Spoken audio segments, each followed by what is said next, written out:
Now you heard the term gear acquisition syndrome, that if I could only just get that one piece of gear, the perfect dream camera, then I would be able to create perfect content. But because I don't have that piece of gear, I'm unable to create, so thus I'm not going to do anything. Let's talk about this.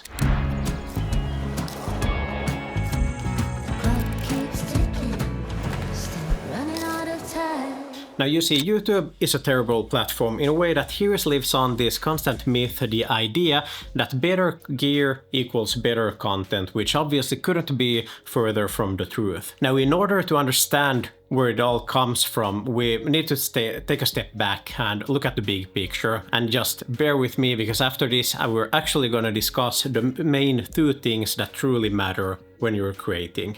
And first off, let's tackle the problem why people think that gear does matter. And all in all, it comes to the gear acquisition syndrome, that if I just had that piece of tech, I would be able to create this and that. And the idea that why is it suddenly such a problem? Why wasn't it a problem back in the day?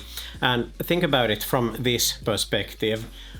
Back in the day, when you had a traditional advertisement, you would have the big brands advertising on TV and in the newspapers.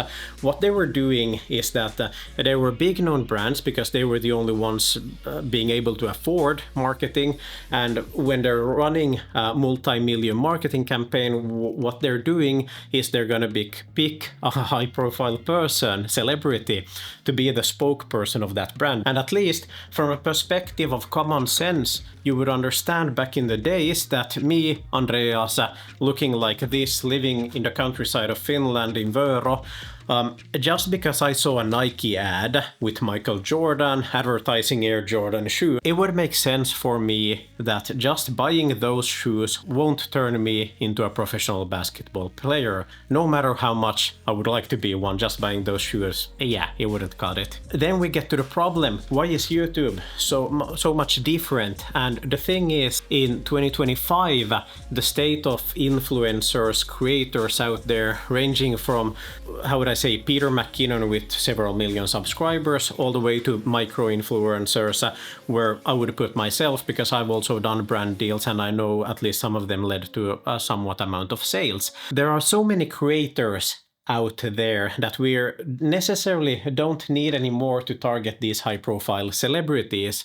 Instead, what we do is the big brands, they target hunt the smaller creators because, yeah, they're cheaper, so they can afford a ton of them compared to just one Michael Jordan. And those creators, when they are smaller, they're having a thing Michael Jordan doesn't have, and that thing is relatability. When you're watching people on YouTube, how they're creating, we get closer to creators in a way that we previously haven't gotten before. You're relating to that creator, and suddenly everything they're saying and speaking to you comes from this point of authority, because they might be someone you're looking up to. And what that does is that it's this magical pathway that whatever they're saying must be true. You're listening to them because you're relating to them so much. And the problem is that suddenly you're having these creators telling you that, look, Andreas, you can't create properly unless you have this camera, then you'll be able to do this and that. And why you're falling for the gear acquisition syndrome is because you feel so close to the creator. He's one that speaks directly to your heart. He likes triathlon, you like triathlon. You like black coffee and he likes black coffee. There are so many things connecting you.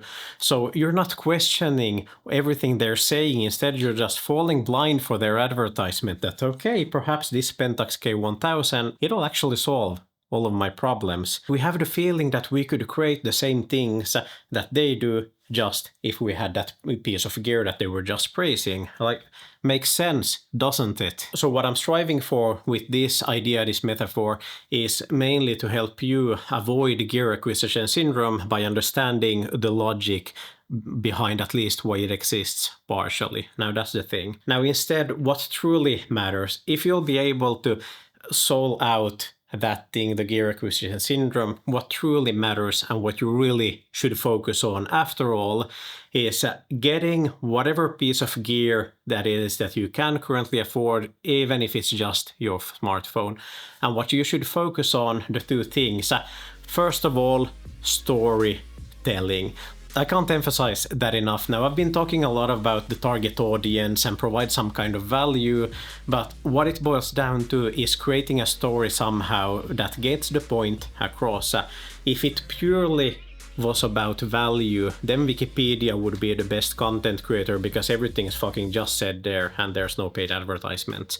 However, we don't want to read Wikipedia articles, we want to get it delivered to us as a story. Now, second of all, once you figured out the storytelling piece, then it comes to one thing which I already made a video about previously, linked up here, and that fucking thing is consistency. Now, think about it from this perspective. You can't make just one piece of content and expect it to be perfect, and end of the day, that's it. Now, Denis Villeneuve, he didn't direct Dune as his first movie, and Usain Bolt didn't run his world record marathon as his first marathon ever. They put a bunch of hours of work into, or repetitions, before they reached that point that they created these things that actually went viral. And a problem on YouTube, why it gives this false idea or hope, is that there are this kind of, how would I say, I refer to them as lottery winners, which make an epic piece of content on YouTube, which suddenly goes viral, and they might even get 100,000 views on their first ever video, because it's just so fucking good. There are several of them. What you don't see is that most likely that person has been creating videos previously. It wasn't their first ever video, couldn't have been, unless they then outsourced the video creating to some other media company and just paid their way into getting a video. But that's a different thing. So what you need to do, obviously, is to put out a bunch of content with the gear you're currently having. Understand that even though these creators tell you to buy this and that, it won't magically help you to achieve the same piece of content or the level of content that they're having. You need to be able to work yourself up there, run the hours to create those videos until finally at one day you'll be able to recreate something on the same level of quality as they are doing. Yeah, this turned into a bit of rambling, but hopefully I got the message across here. And why I wanted to create this video is that I want you to be motivated in telling your own story, figuring out what is it that you can bring out in your everyday life and find out a way how you can tell that story, because essentially it doesn't matter what you're filming it on if you're telling it as a story that actually captures the viewer. And what I want you to do is to refine that skill. Keep doing it over and over. Keep showing up, just as I'm trying myself to keep making videos, in hopes of each of them will be incrementally better than the previous one. And if you're in the same boat as me, that you're currently working a full-time job but still aspiring to create content, become a creator and everything, make sure to subscribe, because I make videos just for you, essentially on how you, as a busy individual with just limited hours available in your spare time, still can keep creating and stay motivated to push through and keep doing. Yeah, thanks for riding fences with me today, and I'll catch you in the next one. See ya.